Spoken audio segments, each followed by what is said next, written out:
As we have learned throughout this program, we are continuously seeking to trip faulty segments of the system as rapidly as possible. We also want to protect 100% of the line by high-speed tripping instead of just 70 or 80%. This is particularly important for high-voltage transmission lines, where a delayed fault could conceivably cause instability of the system, resulting in tripping and clearance of many other transmission lines and generating stations. By using pilot protection, rapid tripping and clearance is achieved by allowing the relays at each end of the line to communicate with each other and compare conditions. As we shall see, there are many different ways of achieving this, including various types of communication channels. The basic types of communication used between each end of the line are solid metallic connection, power line carrier, microwave, or fiber optic cable. Let's first take a look at the solid metallic connection, generally known as pilot wire relaying. This is used where the distance between each end of the line is quite short, say up to 10 miles. Indeed, at this short distance, other forms of protection, such as overcurrent or distance relays, are not very effective. Why is this? The problem with the distance relay is that the short transmission line will have quite low impedance, and therefore the relay will not be sufficiently accurate. A tolerance of, say, 2 miles is not too significant where the lines are 50 miles long, but it is certainly not adequate for protecting a 10-mile line. With the overcurrent relay, the problem is that there is very little difference in the magnitude of fault current for close-in faults and for faults out on adjacent lines. For short lines, we could consider differential protection with the CTs at each end of the line interconnected by pilot wires. We can well imagine the differential relay connected like this at the center of the line. Employing the well-known differential principle, this would compare the current entering the line with the current leaving. For normal operation or even a through fault, these currents would balance and no current would flow through the relay operating coil. However, in the event of any internal fault, this balance would be upset and current would flow through the relay operating coil and trip the breakers at each end of the line. In practice, this is not how it's done. Instead, we have a separate relay at each end of the line, and these are interconnected by the pilot wire as we see here. The relays are fitted with restraining coils which try to hold the operating contacts open, while the operating coil tries to close them. Let's consider the case where there is an external fault, that is, a through fault. The current in the CT secondaries circulates like this. There will probably be a small current passing through the relay operating coils, but this is insufficient to overcome the restraining coils. In this situation, the relays will not trip their respective breakers. This is correct for a through fault. Now, in the case of a fault within the protected line, the current will feed in from both ends. Now we have a large secondary current flowing through the operating coil, and this will be sufficient to operate the relay. Both relays operate to trip the breakers at each end of the line, so we have rapid clearing of the fault. In most circumstances, the magnitude of current feeding in from each end of the line is not identical. The exact value depends upon the location of the fault and also the amount of fault current available from the source at each end. For this reason, a small amount of balancing current will still flow through the pilot wires. An extreme case would be when there is no inflow of current from one end, say from bus H. All the fault current is now fed from the source at bus G. The CT secondary current will now flow along the pilot wires and pass through the operating coils of both relays. So it will still achieve the protection scheme's main objective, that is, to trip the breakers at both ends of the line simultaneously.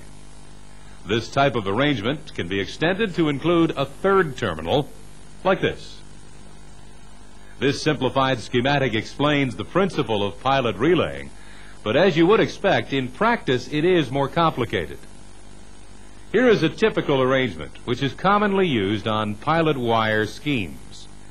At each end of the line, CTs are connected to each phase, and these are fed into a common sequence filter. This filter actually measures and converts three-phase currents into a single-phase output, which represents both positive and zero-sequence components. Polarity and the phase angle of the voltage depend upon the direction of primary current flow through the CTs. This output is fed into a saturating transformer. The purpose of this is to limit the voltage output to about 15 volts, no matter what type of fault is involved. This voltage produces a current flow through the relay and along the pilot wires to the equipment at the other end. Usually, the pilot wires are insulated from the relay circuit and the CT secondary circuit by an insulating transformer. At the same time, this raises the voltage from 15 volts to about 90 volts, so providing for more positive circulation of current. Where the fault is external, that is, a through fault, the sequence filter at this far end will produce a terminal voltage, which is of the opposite polarity. So the current circulates around the pilot wire circuit and through the restraint coils, but not through the relay operating coils. This is correct. Now, for a fault within the transmission line, the voltage produced by the far end sequence filter will be of the same polarity. Therefore, current will flow through the operating coil of both relays and trip both breakers. This system is known as phase comparison. We are comparing the phase angle of the voltage which is produced at each end of the line due to the fault. Now remember, these pilot wires are running either underground or perhaps along distribution poles, and they may possibly become damaged. What would happen if the pilot wires became open-circuited? Well, in this case, if an external fault occurred, both relays would operate. So this is one disadvantage. Perhaps a bigger problem is the case of a short circuit between the two pilot wires. This would effectively short out the operating coils of each relay. In the case of a transmission line fault, internal or external, all of the secondary current would flow through the restraint coils and so make the relays ineffective. The fault would not be cleared. In order to detect pilot wire faults, such as open or closed circuits, sometimes a monitoring system is installed at each end. A DC milliamp signal is applied to the pilot wire circuit. The capacitors allow AC circulating current to pass, but block DC. Pilot wire faults alter the DC signal and cause an alarm. Another method, described in your workbook, measures the actual circulating current in different parts of the circuit. The pilot wires are usually quite heavy to provide mechanical strength and keep the resistance between the two terminals at a reasonable level, about 2,500 ohms. The two conductors are always twisted together to form a pair because this reduces the interference due to inductance from nearby signals and external voltages, such as the power line itself. The pilot wire is often buried in the ground and protected by shielding, which will, of course, be at the potential of the surrounding earth. Even so, the pilot wire conductors may be subjected to high voltage due to mutual inductance from a nearby transmission line under fault conditions. For this reason, adequate insulation must be provided in the pilot wire cable. However, even a small induced voltage in the pilot wires may be sufficient to cause misoperation of the protection relays. Therefore, it is usual to provide at each end of the pilot wire a mutual drainage reactor, which will effectively discharge the high voltage to ground. A typical system uses a gas discharge tube like this. The reactors add equal impedances to the drainage circuit and ensure that both conductors flash over simultaneously. Otherwise, the voltage difference could cause operation of the relays and unnecessary tripping of breakers. The flashover voltage is about 500 volts. The drainage reactor is usually grounded to the surrounding earth instead of the substation ground mat, and we'll see why in a moment. The earth is commonly known as a remote ground to distinguish it from the station ground mat. A voltage difference can arise between these two grounds if a ground fault occurs on the power line.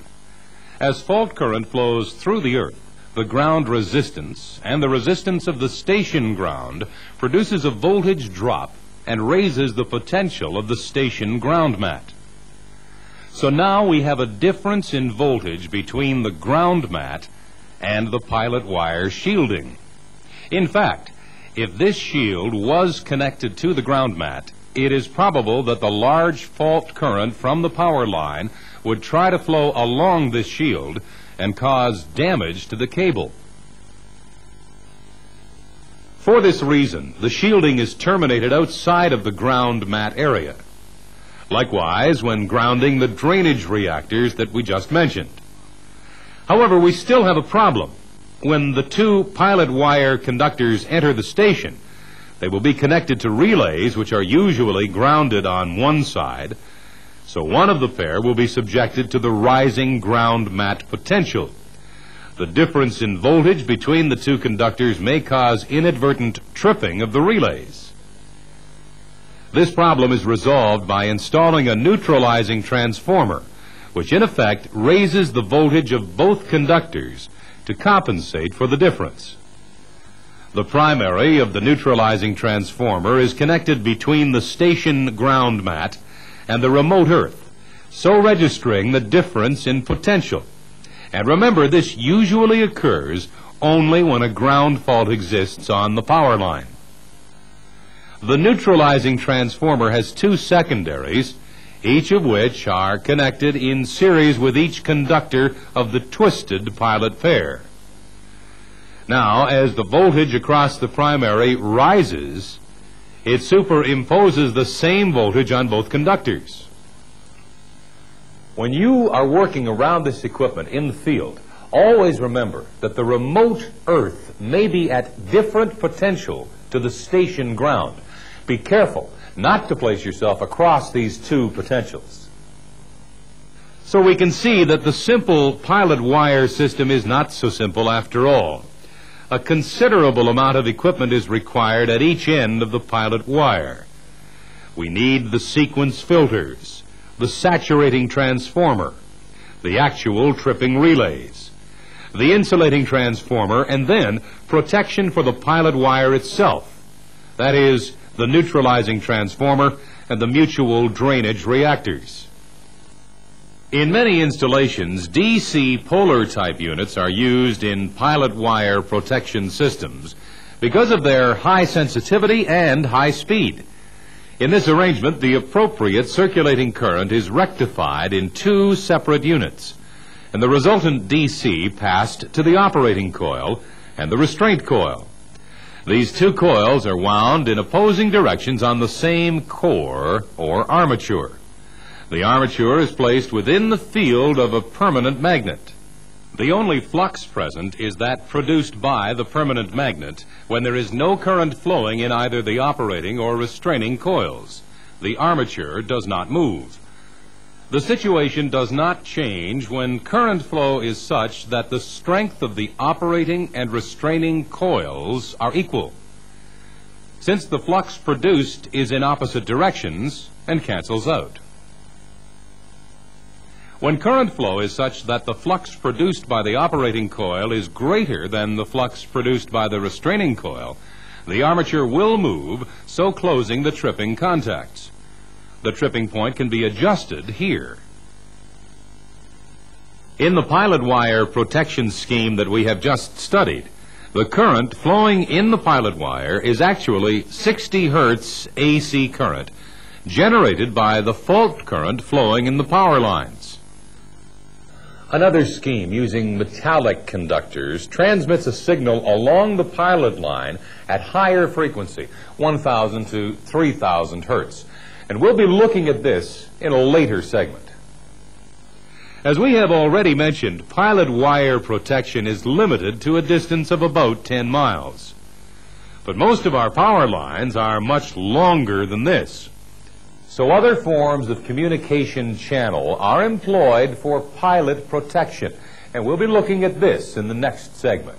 For now, time to take a break. Please switch off the tape and review this material in your workbook.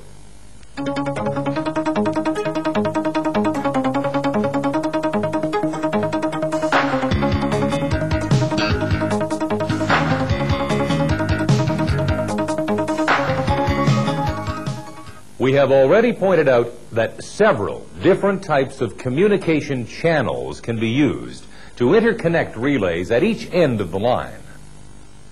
The pilot wire system that we discussed in the last segment is really only practical for short distances, up to about 10 miles. Above this distance, most of the pilot relaying schemes use power line carrier or audio tone facilities to communicate. In the power line carrier system, the signal is transmitted at a specific tuned frequency selected within the range 30 to 500 kilohertz. This high-frequency signal is superimposed upon one of the power line conductors, usually the center conductor, so as to reduce the effect of mutual inductance. The power conductor provides the metallic path for the signal. The power line, in fact, is carrying, say, 200 megawatts of power at 60 hertz and 10 watts of signal at 250 kilohertz. The first question is, how do we confine this high-frequency signal to the line itself? How can we prevent it from escaping into the bus and the power network at each end? This potential problem is resolved by fitting line traps in series with the line at each end to block the flow of high-frequency current, that is, the signal. The line trap consists of a capacitor and reactor in parallel to form a resonant circuit. This is tuned to provide zero impedance to 60 hertz current, but to provide a very high impedance, almost open circuit, to the 250 kilohertz signal. You will remember that resonance is achieved when the inductive reactance of the reactor is the same value as the capacitive reactance of the capacitor. This is because the two reactances are opposing. The phase angle of the inductive reactance is at plus 90 degrees, while the phase angle of the capacitive reactance is at minus 90 degrees, as shown here. Now remember, the value of reactance in both cases depends upon the frequency. Inductive reactance XL equals 2 pi times frequency times the inductance. So as frequency goes up, so does the reactance. In the case of capacitive reactance, this is equal to 1 over 2 pi times frequency times capacitance. In this case, then, as the frequency increases, the capacitive reactance decreases. The actual values of inductance and capacitance are chosen so that their combined reactances provide a very low impedance at 60 hertz. However, when frequency is increased to the carrier frequency, the value of inductive reactance increases immensely, while the value of capacitive reactance falls to a very low value. This circuit now provides high impedance to the carrier frequency signal, but low impedance to the 60 hertz currents. It effectively blocks the escape of the high-frequency signal. As the line traps are placed in series with the power line, the equipment, that is, the reactors and capacitors, must be very robust and capable of passing high fault currents, say 60,000 amps. Now let's look at transmitting and receiving. The carrier signal is generated in the transmitter, and this itself is triggered by the protective relaying scheme. In order to inject the high-frequency signal into the high-voltage power line, a coupling capacitor is used. This is a large high-voltage capacitor, which is capable of withstanding the power line voltage under both fault and switching surge conditions. This effectively provides the insulation of the high-voltage line at, say, 230 kV from the low-voltage transmitting equipment, say, 120 volts. The value of the capacitor is selected so as to provide high impedance to the 60 hertz line current. For example, let's say the capacitor has a capacitance of 0.02 microfarads, that is 0.02 farads divided by a million, or 10 to the sixth. At 60 cycles, the capacitive reactance would be 1 divided by 2 times pi times 60 cycles times 0.02 divided by 10 to the sixth. This all works out to about 133,000 ohms, an extremely high impedance, which would certainly block the flow of 60 hertz current from the line. On the other hand, at the signal frequency of, say, 200 kilohertz, that is 200,000 hertz, the capacitive reactance works out to about 40 ohms, a low impedance which allows the flow of high-frequency signal. This impedance is even further reduced by adding a reactor in series. The reactor can be adjusted, that is, tuned, so that its value of inductive reactance is the same as the capacitive reactance, 40 ohms in this case. So this presents almost zero impedance to the flow of the 200 kilohertz signal. By tuning the reactor, we can select the coupling circuit to pass specific carrier frequencies as desired. This circuit is logically called the line tuner. At the receiving end of the line, a similar coupling capacitor and tuner are installed, connected to the receiver. Provided the line tuner is adjusted to the same frequency, the transmitted signal flowing along the line will now pass into the receiver for appropriate action. Both a transmitter and a receiver are installed at each station at both ends of the line.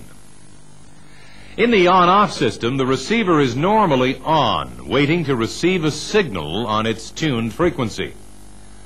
When the protection relay, say a distance relay or an instantaneous relay, detects a fault, it switches on the transmitter, which then begins to send the signal at the preset frequency. The receiver picks up the signal and initiates appropriate action by energizing the control circuit. We'll be talking more about this in the next segment. This method of transmittal is known as on-off because the signal is only transmitted when action is required. Another method more commonly used today initiates a change in signal frequency to produce action at the far end.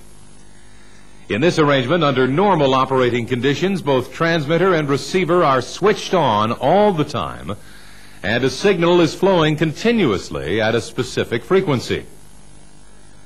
When the relay detects a fault, it will switch or key the transmitter to a different frequency.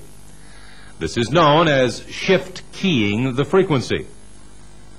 The receiver at the far end responds to the change in frequency and initiates appropriate action.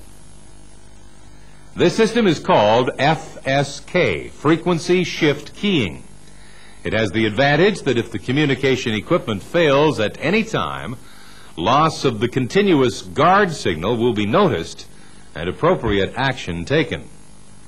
Another application of the FSK system uses audio tones. This method works by changing frequency, but the actual range of frequency used is much lower, about 600 to 3300 hertz. This is within the sound range of the human ear, hence the term audio tone. We are all used to hearing these audio tones when using the telephone. The audio tone system provides the same high reliability as FSK by applying a continuous guard signal and a trip signal at a different frequency when required. The frequency shift between guard and trip signals is known as the bandwidth. For example, a typical bandwidth of 170 hertz may give us a guard signal of 1360 hertz and a trip signal of 1190 hertz. In this case, the nominal channel frequency would be halfway between the two, that is 1275 hertz. For short distances up to 10 miles, the audio signal is sent over solid pilot wires. Nowadays, fiber optic channels are often employed for distances up to 30 miles. Microwave or lease audio tone telephone facilities are used when the distance is longer.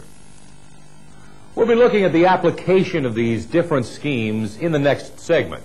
For now, we're looking only at the communication channels themselves. Okay, let's now take a brief look at radio communication by microwave. In this system, the signal is carried at a much higher frequency, that is between 3,000 and 12,000 megahertz. This super high frequency signal, SHF, is transmitted by radio from terminal to terminal. At each terminal, a dish antenna is installed, and the transmission must be by line of sight. The super high frequency waves travel only in a straight line. They do not follow the curvature of the earth. Therefore, for long distances, many repeater terminals are required. We are all familiar with the dish antennas that we see on high ground dotted across the country. In any particular power company, the microwave communication system will be used for many different functions, such as voice communication, data communication, information transfer, loading instructions, switching instructions, and protective relaying, all operating at different specific frequencies.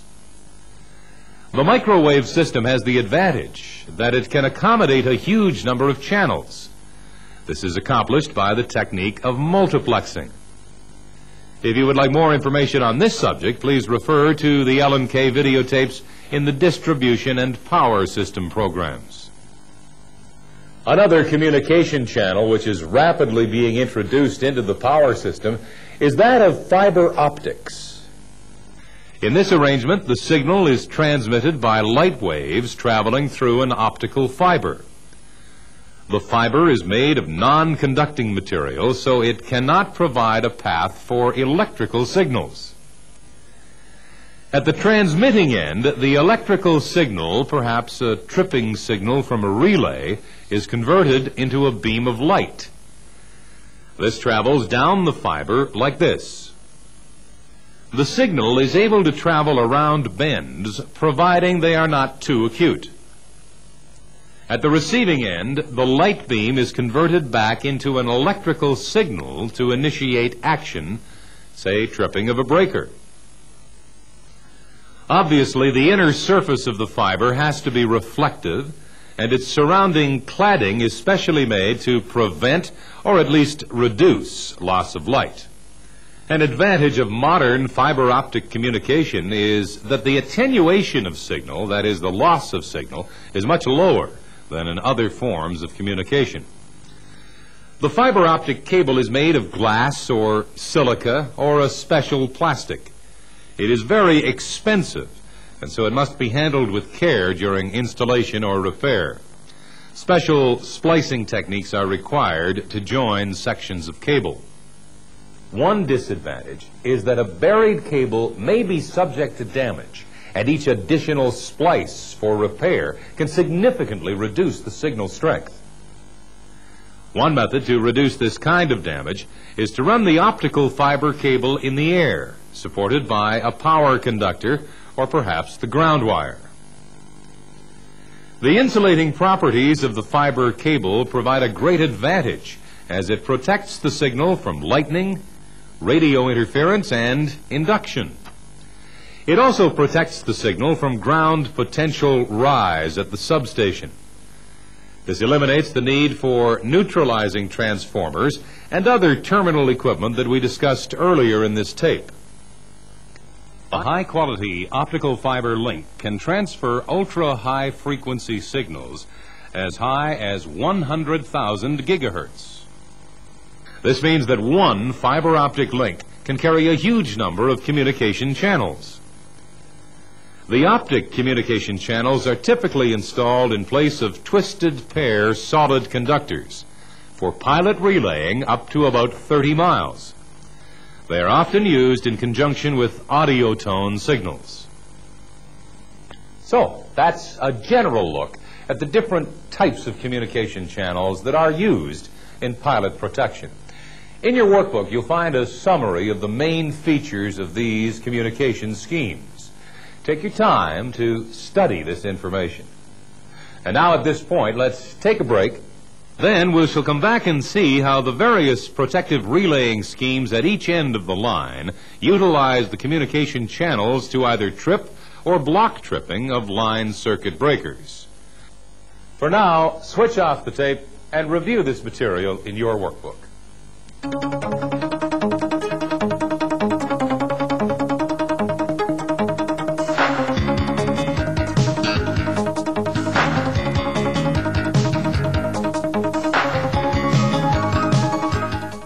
The main feature of pilot protection is that it operates over distance.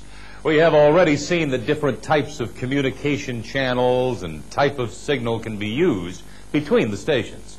Let's now look at some typical applications. One of the most basic is the direct transfer trip.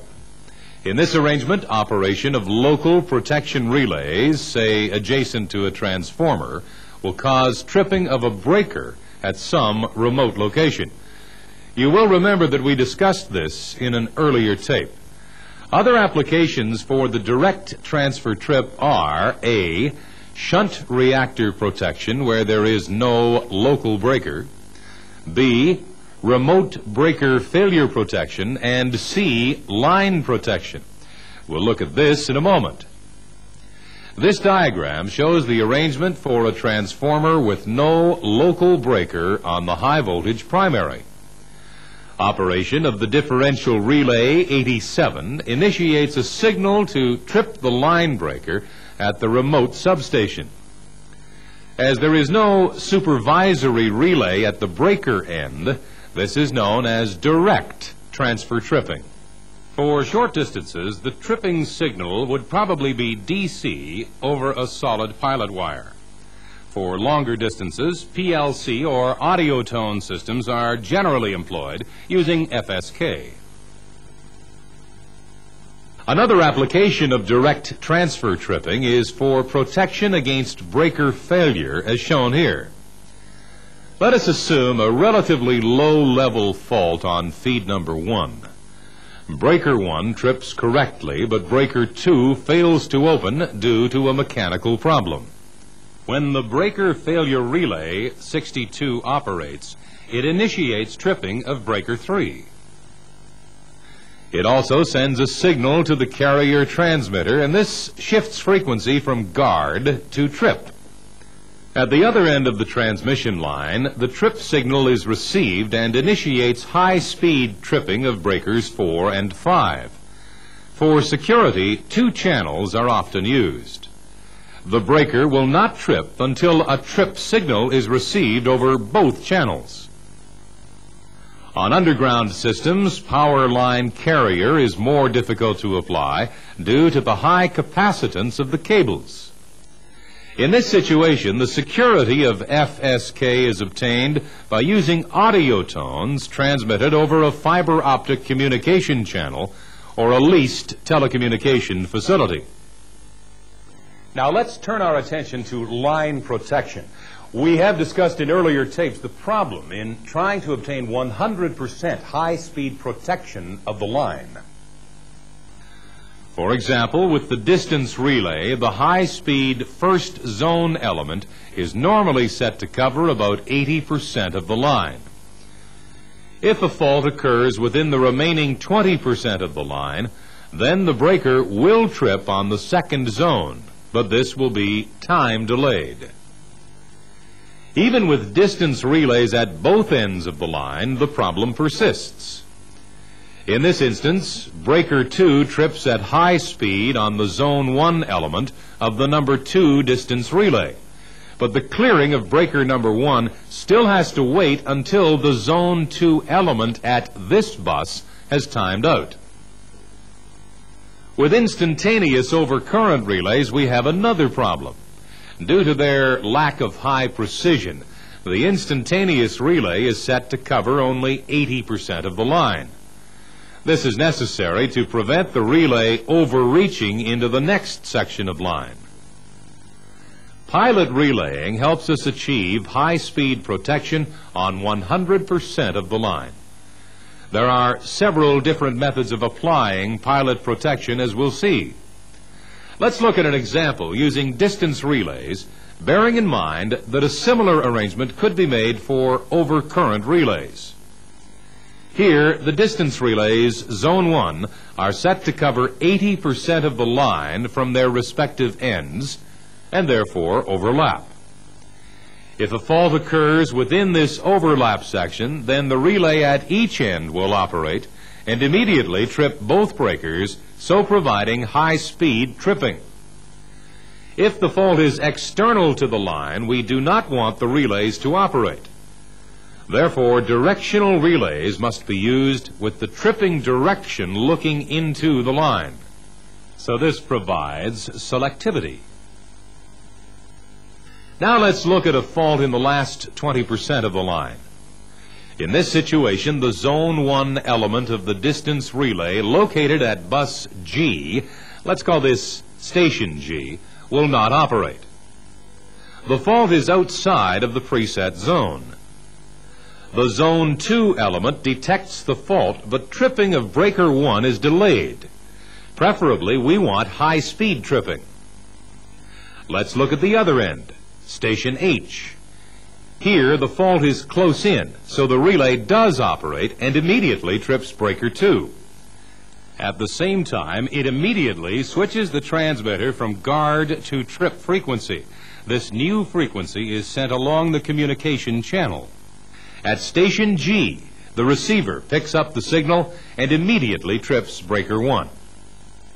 So this arrangement achieves the objective of high-speed tripping at both ends, and at the same time it prevents overreach and false tripping for external faults. Note the main characteristics of this protective scheme. The transmitter is working in the FSK mode. The relays are set to underreach. The signal is used as a direct transfer trip. The relays must be directional. This scheme is known as the directional comparison underreaching system. In practice, the protective package at each end would probably include ground overcurrent relays, as well as distance relays for phase protection. The operating diagram that we have shown is a very simplified schematic. More often, you'll find a logic diagram applied instead, like this.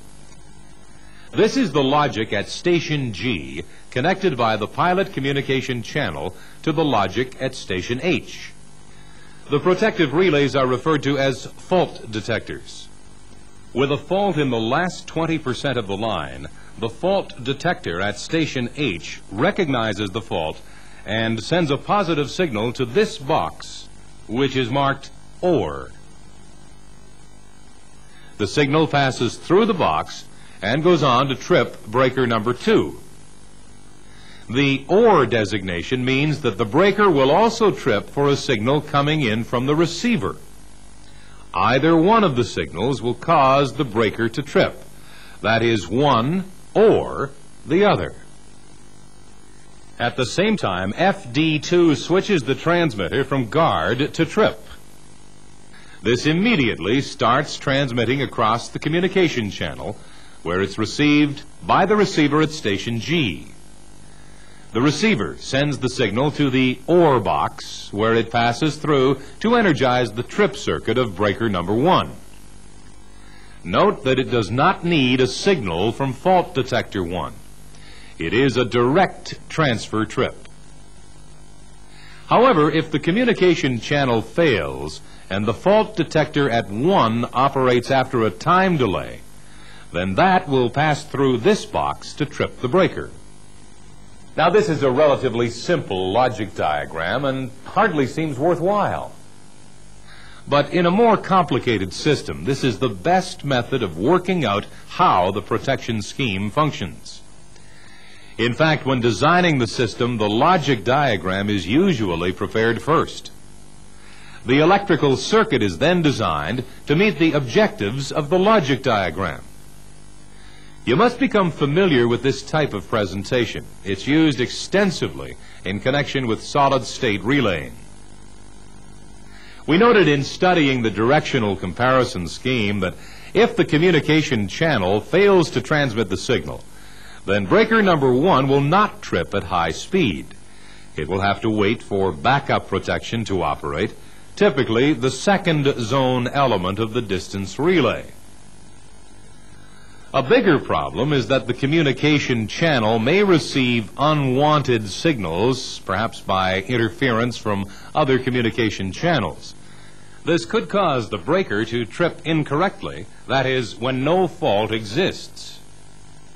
One way around this problem is to use signals for blocking instead of as a transfer trip. In this arrangement, in order to achieve the objective of protecting 100% of the line, the relays, that is, the fault detectors, are set to overreach into the adjacent sections of line. The pilot relaying system functions to block tripping when the fault is external. Let's see how this works.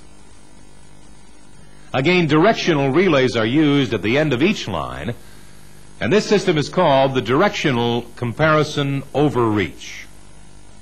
Now, suppose we had an external fault to the right of bus H, but quite close in. The fault detector at station G would register this fault and attempt to open breaker number 1. At the other end of the line, fault detector 2 at station H does not see the fault because it's looking into the line. So it makes no attempt to trip breaker 2. But look, we have additional relays. These are known as starter relays. Their function is to switch on the transmitter. But note this important feature. The starter relay is looking out of the line, that is, in the opposite direction to the fault detector. The starter relay may be an instantaneous overcurrent relay, or perhaps the third zone of a distance relay wired to look out of the line. Either way, the starter relay must be set to see farther along the adjacent line than the fault detector. Now, the logic diagram. When the external fault comes on, the starter relay at station H operates and sends a positive signal to the AND box.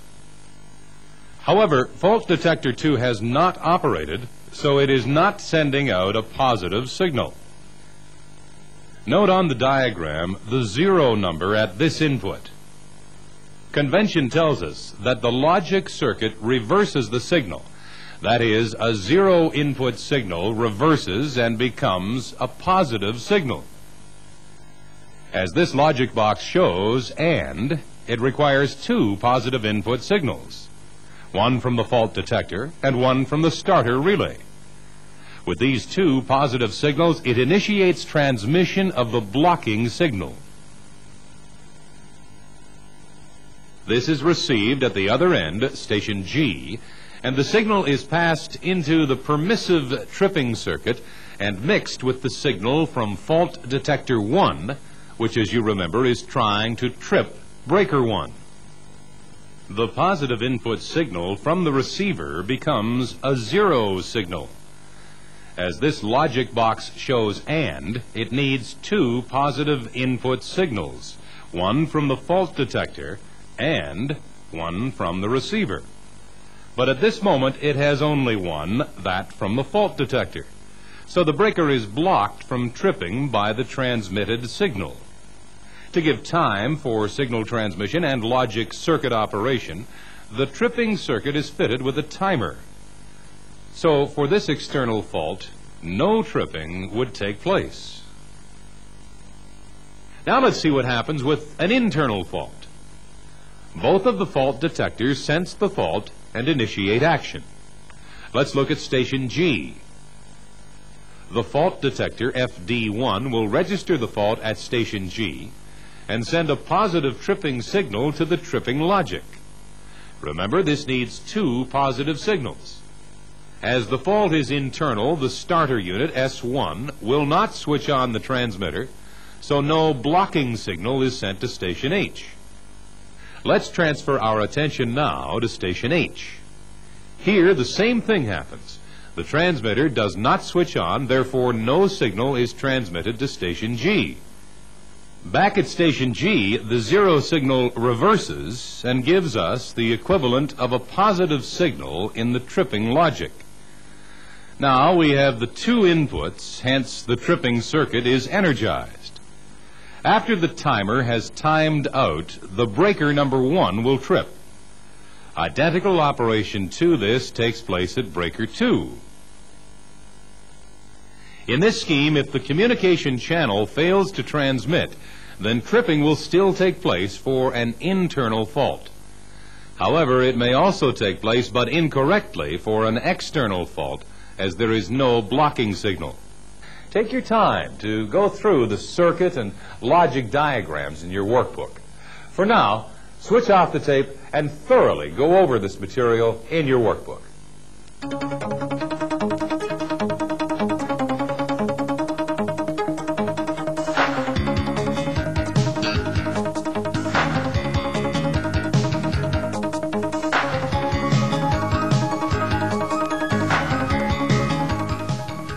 A variation of the overreach scheme that we studied in the last segment uses frequency shift keying, FSK, of the transmitter instead of the on-off mode.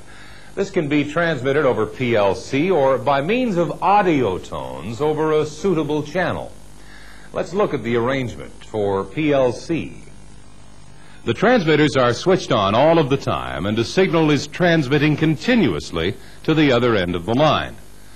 Actually, the two transmitters and their associated receivers at the other end are tuned to two different frequencies, usually within an interval of about 1 kilohertz. This prevents a transmitter from inadvertently tripping its own breaker.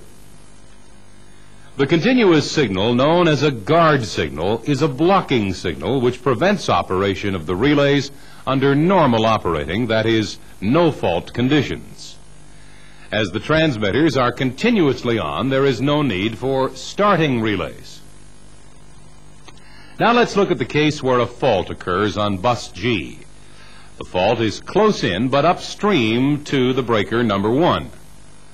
The fault detector, which is a directional distance relay, will not operate for this fault upstream.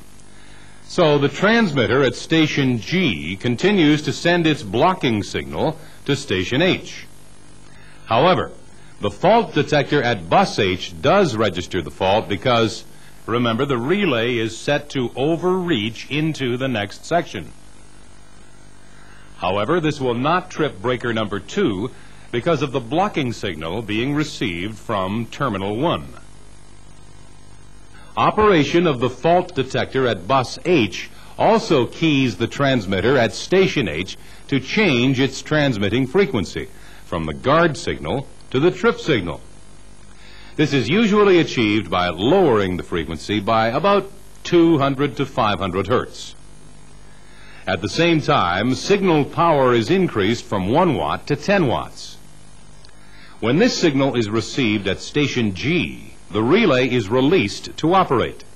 But as we have just mentioned, this relay, FD1, does not register the upstream fault and therefore will not trip. In effect, the transmitted signal is applied as a permissive, which allows the relay to trip when the fault is within the protected zone. Now, let's look at the case of an internal fault, let's say halfway along the line. At station G, the fault detector detects the fault and keys the transmitter to change frequency to the unblocked mode, so giving permission to the relay at station H to operate. This relay detects the fault and therefore operates to trip breaker number 2. At the same time, it keys the transmitter to key the unblocked signal to station G. This gives permission for the relay at this end to trip breaker number 1, so clearing the line.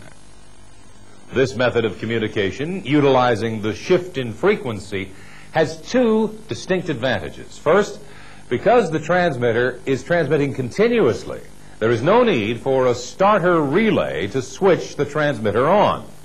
Also, if there is a failure in the communication channel, the loss of guard signal will be immediately recognized at the receiver end.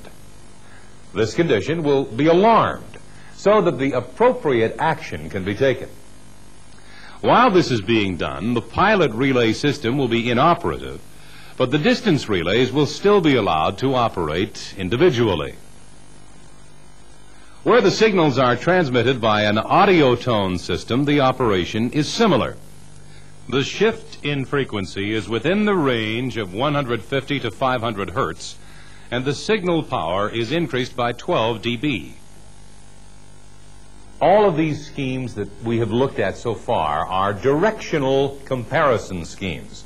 They compare the direction of current flow at each end of the line by the use of directional relays. Another method uses phase comparison in order to compare fault current flow at each end of the line. This method is often used where CTs only are available. Therefore, it is usually employed with instantaneous overcurrent relays as fault detectors. You will remember that we looked at a phase comparison scheme when we studied the pilot wire arrangements earlier in this tape. A similar arrangement is employed, but using power line carrier as the communication channel. As before, a special filter circuit is connected across all three CTs. If a phase fault or ground fault is present, this filter will produce a single phase voltage at its output terminals. The polarity of this voltage depends upon the direction of the current flow into or out of the power line. Actually, the voltage produced by the network circuit is not a sine wave, but a half-cycle square wave, like this. The transmitter is an on-off type, therefore a starting relay is required. The overcurrent relays are set up like this. The trip relay is set to overreach into the adjacent line. This is the element which is used for tripping. The starter relay is set to overreach further into the adjacent section, and this is operated without time delay to start the transmitter. So let's look at an example where the fault is to the right of bus H, but close in. This fault is detected by both trip relays at station G. The starter relay starts the transmitter to send the half-cycle square wave signal along to the receiver and tripping logic at station H. The overcurrent relays at station H operate as non-directional. This starts the transmitter, and at the same time it sends a tripping signal into the logic circuit, attempting to trip breaker 2.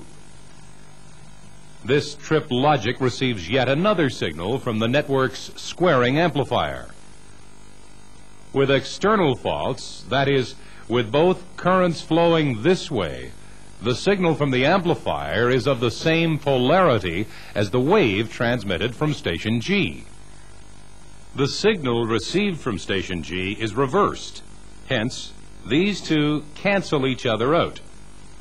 Thus, only one positive signal is present and no tripping will take place. Breaker 2 remains closed. This same operation takes place at the other end. Even though the fault detector tries to trip breaker 1, It is prevented from doing so by the blocking signal which is received from station H. Let's see what happens in the case of an internal fault.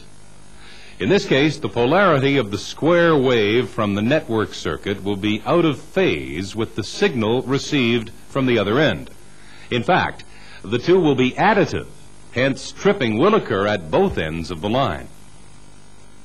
Once again, let's examine the characteristics of this scheme. The transmitter operates in the on-off mode. Non-directional relays are used, hence the protection scheme is suitable for application with instantaneous overcurrent relays only. No voltage source is required. The relays are set to overreach, and the transmitted signal is a blocking signal. If the communication channel fails, the protection system will still operate, but it will trip incorrectly for external close-in faults. In all of these pilot protection schemes, the logic circuit is quite complicated. Solid-state circuits are frequently employed, although complete electromechanical installations are still widely used. Now, at this point, let us summarize the different ways in which pilot relaying is applied. The signal itself, this can be transmitted in the on-off mode. Once the transmitter is switched on, it sends a preset signal on a specific frequency to the receiving end. The receiver is continually switched on and tuned to the specific frequency, waiting for the signal. When the signal is received, it triggers appropriate actions. Alternately, the signal can be sent by the FSK frequency shift method. Here, a guard signal is continuously transmitted at one particular frequency, and then, when action is required, the transmitter is keyed to change frequency. The receiver detects this change of frequency and initiates appropriate action. The FSK system is the preferred method nowadays, as it's more reliable due to the continuously monitored guard signal. In contrast, the on-off system must be checked at regular intervals, say monthly, to ensure that it will work when required. The signal itself may be used in several different ways. To initiate tripping, that is, direct transfer tripping. To block tripping, or to permit tripping. In your workbook, we have included a summary of the various pilot protection schemes in common use and their preferred communication channels. Take time to study and learn this information, and make sure that you study the pilot protection schemes that are used in your own power system. Check out the relay settings and also the logic diagrams with your supervisor. Please switch off the tape now and thoroughly review this material in your workbook.